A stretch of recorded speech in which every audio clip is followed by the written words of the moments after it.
গুনাহের কারণে আজ আমার অন্তর না পাক, আমার চোখ না পাক, হাত না পাক, জবান না পাক।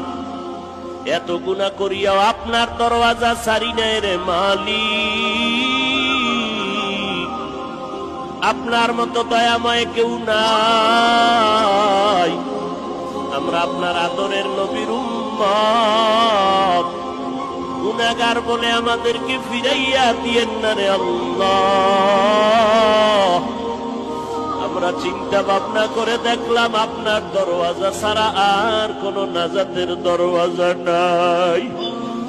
দুনিয়াওয়ালাদের বাড়ির দরজায় তালা, আপনার রহমতের দরজা খোলা। আমরা এতগুলো মানুষ যদি দুনিয়ার কারো কাছে এইভাবে হাত জোর করে কিছু বলতাম, ওই লোকটার গেল চোখে পানি নাই। কান্নাওয়ালা চক্ষু দান করেন আল্লাহ, কান্নাওয়ালা চক্ষু দান করেন আল্লাহ, কান্নাওয়ালা চক্ষু দান করেন।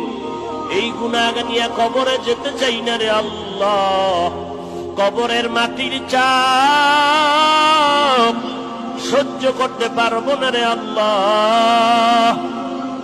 মেহেরবানি করে আমাদের গুনাহগুলো মাফ করে দেন আল্লাহ। মাহফিল কবুল করে নেন আয়োজনকারী। গুনাহের কারণে আজ আমার অন্তর না পাক, আমার চোখ না পাক, হাত না পাক, জবান না পাক। এত গুনাহ করিয়াও আপনার দরওয়াজা ছাড়ি নাই রে মালিক। আপনার মতো দয়াময় কেউ নাই। আমরা আপনার আদরের নবীর উম্মত, গুনাহগার বলে আমাদেরকে ফিরাইয়া দিয়েন না রে আল্লাহ। আমরা চিন্তা ভাবনা করে দেখলাম আপনার দরওয়াজা ছাড়া আর কোন নাজাতের দরওয়াজা নাই।